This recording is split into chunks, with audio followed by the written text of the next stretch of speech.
Hey, good evening and welcome everybody to the Intentional Living Podcast. I'm Marty Keller and this is my colleague and friend Dan Gutierrez. Good afternoon. And we are in a new place for recording our podcast tonight. And we want to talk a little bit about how we ended up in this room and its relationship to the power of intention. Because the name of this process is intentional living. So there's a real reason why we call it that. So what were your thoughts about how this is the result of intentional practice? What can you share with everybody? You and I both started on this journey at least 6.5, 7 years ago. We're out walking and we're thinking about that we wanted to do more meetings than what we were doing at the time. So before you even go there, can we mention that we had been part of an intentional living practice in a men's group, right, for a number of years before that with John Donovan. John Donovan is, of course, the gentleman who developed this intentional living process. So we had developed a friendship because we were in that same group for, I don't know, 4 or 5 years before this walk that you're talking about. And I can actually remember where we were when we were having this conversation, but go ahead. So yeah, we're, I don't know what the reasoning was, is that, but the idea was we wanted to do more meetings. So it's like, well, obviously, let's create the intention to do meetings. So it's, I intend to do more intentional living meetings. And one thing happened, not much happened. And then one day I was recommended to go check out an ACA meeting. That's Adult Children of Alcoholics. And we were there. I got there, I think, in October. And by the following June, we were doing intentional living classes at the ACA fellowship that we were at. And we did that for a few years. I don't know, a few years. We did that for a while. Then COVID hit, went online. That continued.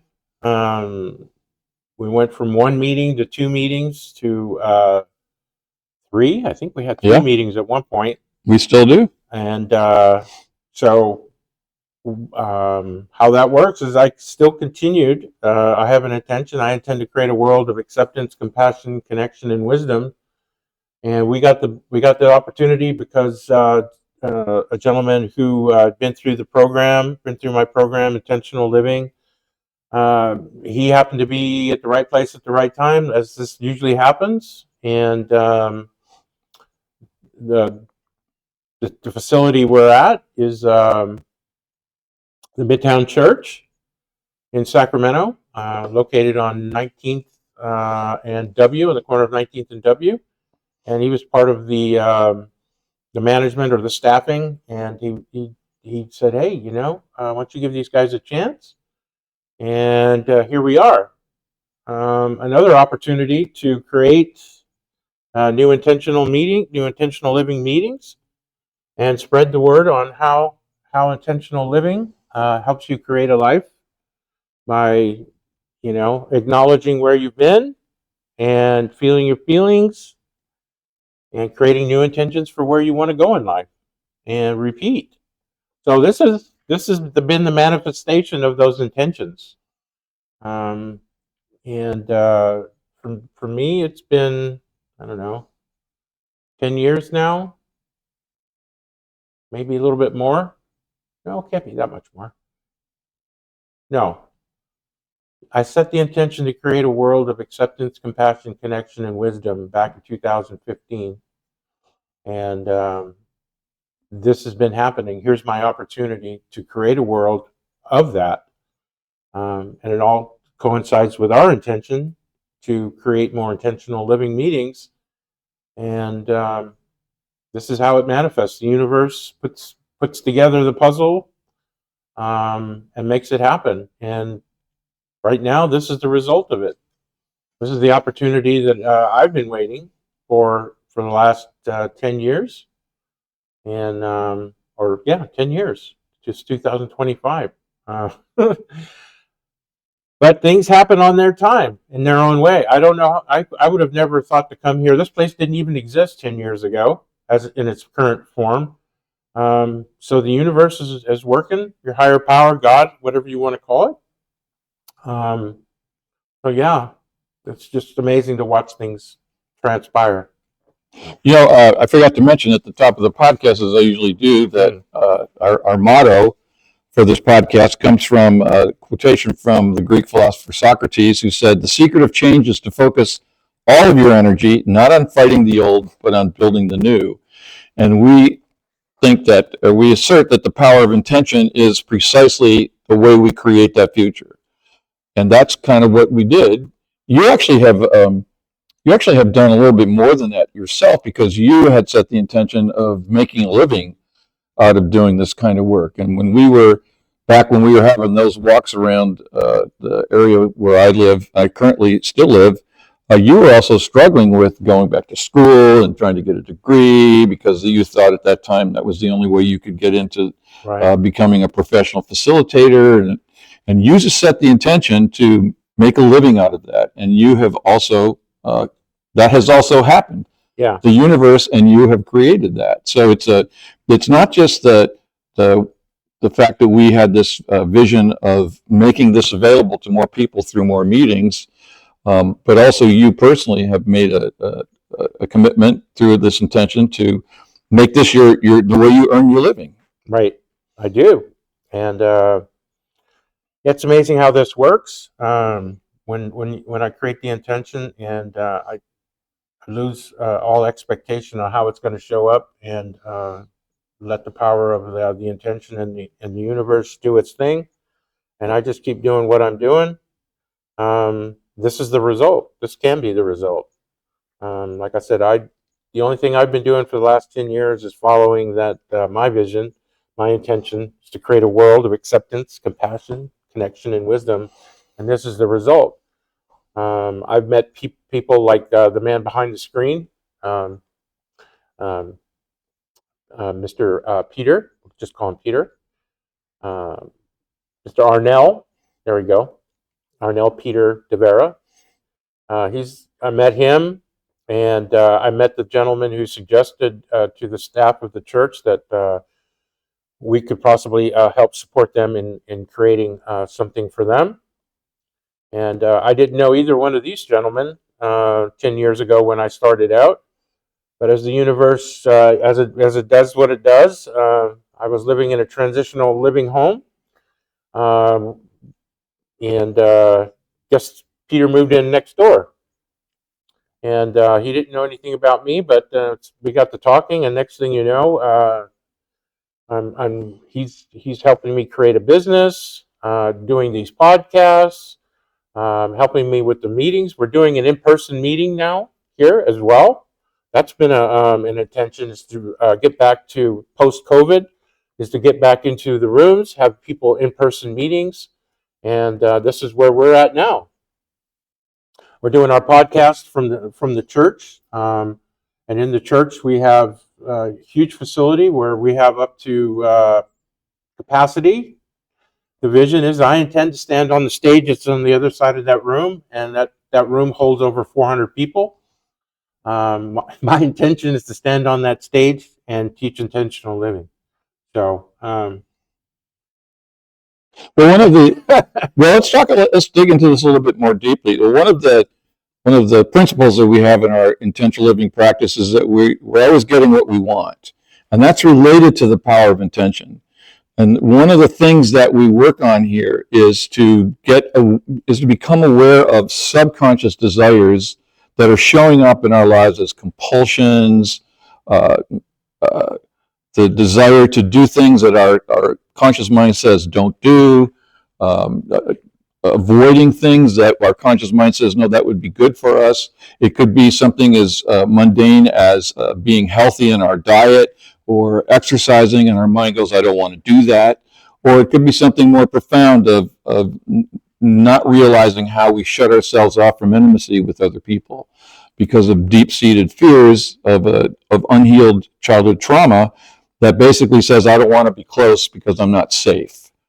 So one of the values of coming to a meeting and participating, we talked about this in our last podcast, is that we have facilitators like yourself and myself who have been trained by John Donovan to help in a very gentle but direct way, help us discover those hidden subconscious beliefs, fears, anxieties, stresses that keep showing up in our lives. For most of us, we're adults. I'm 73. You're much younger than me, but 64. But you would think by this time in our lives we would have learned to manage those emotions in a more mature and effective way. Well, this is part of why intentions work, because it is a human trait that we're always getting what we want. But first, we need to find out how that's happening in our subconscious. John and I just did a couple of podcasts that Peter is going to be editing and posting to YouTube in the next week or two about the power of the subconscious. So that's where a lot of the action is. So when you and I were walking and talking about we'd like to do more of these meetings and set an intention, like you said, we had no idea how that would show up. No. We just knew that's what we wanted. And we spoke that out loud. In a certain way, there's power in speaking the intentions that we want out loud, and then to go beyond that and say, I intend to create a world of, my intention is I intend to create a world of joy, peace, freedom, community, and health. And I have no idea how that's going to show up. Right. That's just what I want. That's the world I want to wake up into every morning. And it turns out, because of that work, that's the world I wake up into every morning. Whereas before, I had a little kid inside who wanted a world that tended to create a world of anxiety, stress, hypervigilance, and lack of intimacy. And that was a world I used to wake up into every morning. Yeah. I don't know if you ever had the experience, but I often had the experience of going to work freaked out because there were problems that I had to deal with when I got to the office that seemed too overwhelming to handle. And instead of concentrating on solving the problems, I would find myself stressed, finding ways to avoid, push off tasks, maybe try to get someone else to do what I'm supposed to be doing, et cetera, et cetera. And now it's got a completely 180 degrees shift from the way it used to be. Yeah, I'm right there too. I do that all the time as well. Every day, well, not every day. A lot of days, I wake up in the morning and the first thing I do is I don't want to go to work. And it's like, what, again? And it's like, yeah, I don't want to go to work. Okay, why don't you just call? And it's like, okay, I'll call. And no, you don't want to call, because if you call, then you won't be reliable and dependable. Okay, I won't call. 5 minutes later, I don't want to go to work. And it's just like, this is a pattern, and it's like, okay, what is it what's really happening? And so what I've discovered through this is I create my own adrenaline. I create my own fight or flight. And this is that family of origin body chemistry that I grew up in. And now it's cloaked in, and I create it by putting a no-win situation. And I can't win either way, which was what happened as a child. I couldn't win. There was no safe place. Everything I did was my fault. And if I didn't do something, it was still my fault. So fight, resist, or run. I can't do any of those. So I'm stuck. And there I am. And that generates that flow of adrenaline, because in our little bodies, we're trying to get out of something we can't find our way out of. Right. And so that stimulates that actual hormonal secretion where our bodies are shaking and the heartbeat's beating fast, we're sweating and those kinds of things. And so now here you are decades later, and because, as John talked about in our podcast, in the subconscious mind, there's no time. It's as if it's still happening. As long as that trauma doesn't get healed, right, then it feels, whenever there's something that comes at us from our external experience, it feels like we're right back there, like you said, back in our family of origin, experiencing the exact same chemistry right, within our bodies. and it just gets adapted to the current mode. Okay, I don't want to go to work, or Right. if I go to work, I might screw up, and trying to avoid that kind of unpleasantness. Yeah, it's in everything. It's like, should I do this? No. Should I do that? No. I just won't do anything. Oh, there we are again. And having this awareness, I'm going to segue here. Having that awareness, I can be accountable for that. I'm generating adrenaline in my life, and I'm powerless over me doing it. I'm back in that family of origin dysfunction, and I just now know. I just now have the capacity to witness it, and now I have a process. I can own the fact that I'm doing it. Right, I'm always getting what I want. Okay, that's part of it. I'm always getting what I Without want. blame or judgment, though. Right. That's the critical element. Right. Because otherwise, you'll just use that to blame yourself and amp up the feeling. Yeah. So I get to that point, I can own it. My truth is, I generate the adrenaline, the no-win situation in my life. Take a deep breath, and I ask myself, what do I want instead? For me, I just look at. I have a vision. I have an image of a little kid standing there, who's stuck. He's damned if he does. He's damned if he doesn't, and he just does not want to be there. He wants relief. And okay, so what kind of relief could I offer that little boy if I was an adult in that situation? Understanding, compassion, Validation. I see you're struggling there. It looks like you're having a hard time breathing. What? Hey, sit down over here. Would you be willing to come over here and let's talk about it? Compassion. So then I create what it is that I want. I want to create a world of compassion, understanding, and validation. All right. And then on to the next. Half an hour from now, when I can't figure out what I want to do I want to go out with this restaurant? No. You want to go to that restaurant? No. And it's like, oh, there it is again. And it's like, man, okay. I generate my own anxiety, my own adrenaline. What do I want? I want to create a world. I want to be peaceful, understanding, and compassionate. Okay. And through the process of repetition, the information that when I answer what it is that I want, that becomes the new default setting instead of the family of origin dysfunction. Slowly, it titrates. That means a little bit at a time. It changes. And then over time, usually without me knowing it, I find myself in healthy behavior. What used to stress me out, now it's like, oh, I get to go to work. And every now and then it comes up.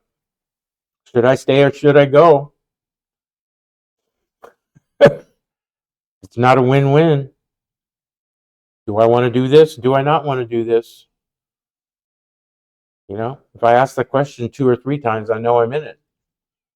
One of the things that we're doing here with this little bit at a time element that you just shared with us is being patient to essentially reprogram that subconscious neurochemistry that was originally organized around this fight, flight, freeze defense mechanism that you talked about.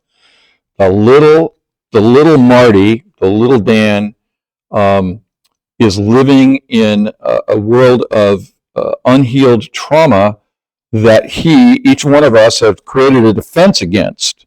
And that defense, ironically, involves staying in that family of origin body chemistry that you talked about. But the illusion is that we can do that on our terms. So it's like a little kid, I'm in charge, I'm in control of my life. It's a fantasy, but it's a necessary fantasy for that little kid. I always have a picture. I remember the first time you talked about that sense that you had as a little boy. You talked about it in the classroom, and I always had this picture of you, like sitting, trying to move and not allowing yourself to move. Like you're stuck with that identify don't kind of energy. And I could just picture your body pumping this adrenaline through you and creating a sense of utter despair and defeat And that's what we're talking about. That's the body chemistry that we become, in essence, addicted to, and that's what keeps showing up. So that's buried in our subconscious. That's what we grow up with. We become young adults. We replicate the same things. We become middle aged. We replicate the same things unless there's some kind of intervention that changes us.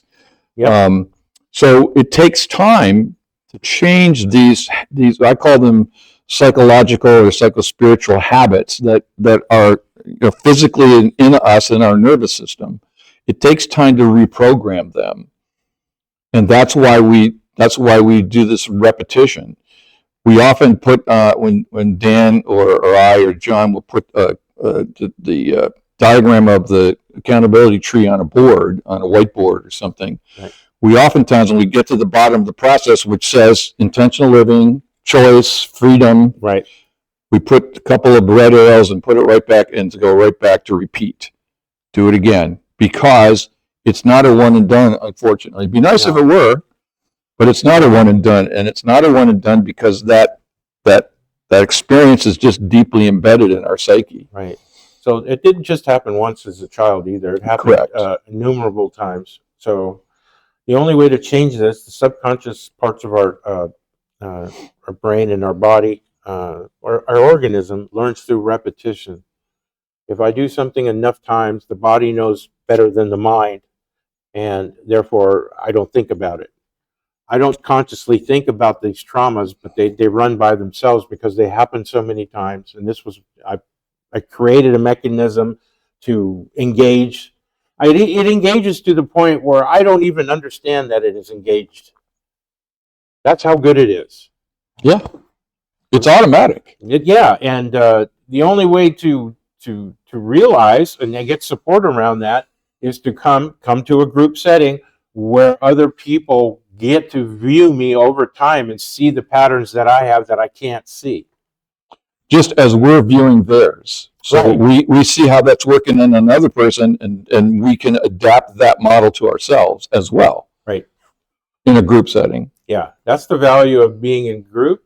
We have, it depends on how many people there are, but we have a lot of eyes that actually get to see us as we, as we are, without blame or judgment, and we can see things. It's always easier to point out what somebody else is doing because we don't have the subconscious blocks to seeing what we're doing as that person that they're looking at. Right. As well as others can see my stuff because they don't have the subconscious blocks to keep me from seeing it. So I stay in it. And it's, and it's always easier to pick somebody else or what see somebody else's issue. Yeah. And one of the decisions you and I made early on when we started, when we were allowed, or we co-created a meeting in our adult Children of Alcoholics Fellowship, and we called it the 10-step meeting. The 10-step meeting is, continue to take personal inventory and to love and approve of ourselves. And so this is a process of iteration. So continue to take personal inventory, or continue to review what's going on, continue to own the feelings that I don't want to go to work, owning that energy, and then changing that into what we want now. We made the decision to expand the amount of time that these meetings would take up.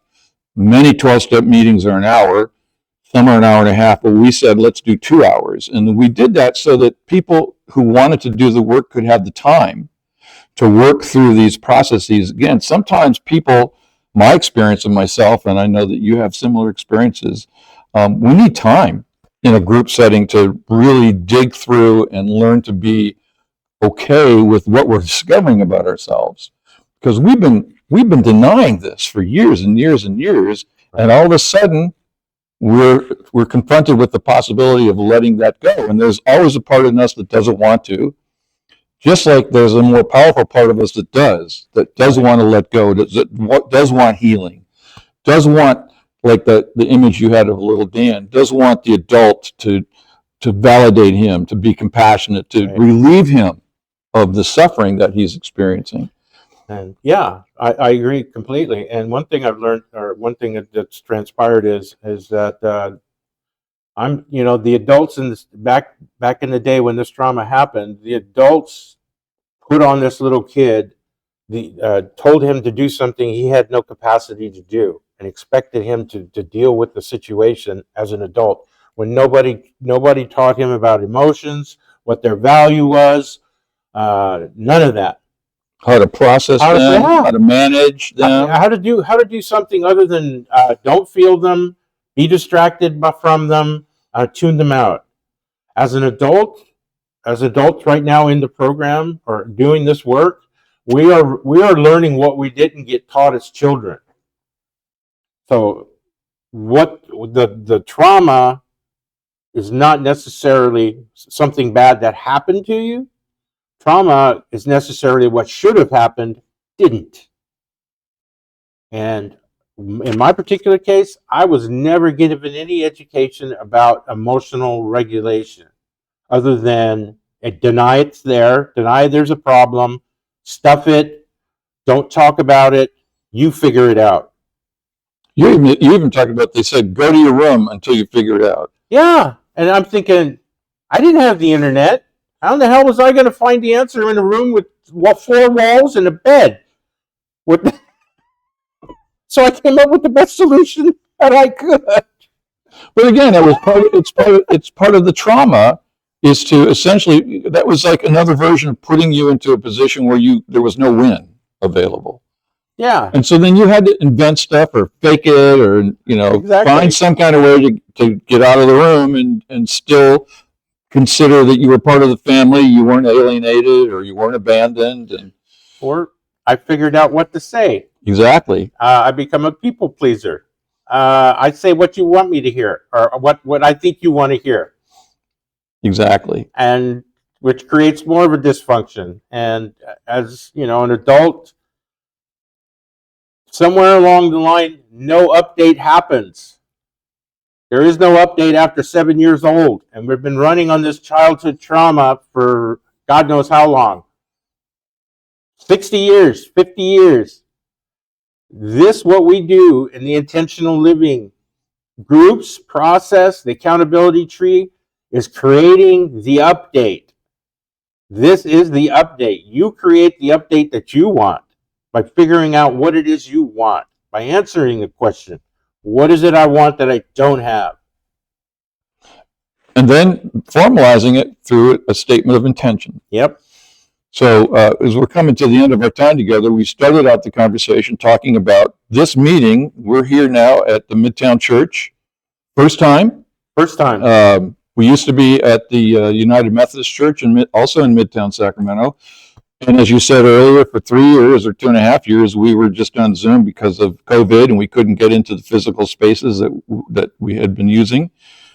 But the intention to keep making this work available to people has resulted in a new environment, an environment that this particular environment has all kinds of opportunities for expansion and for technical support. And of course, your stage where you're going to talk to 400 people just across the hall here. Yeah. And this, again, because this is what we want. We not only, it's not just that we want to create a world of, the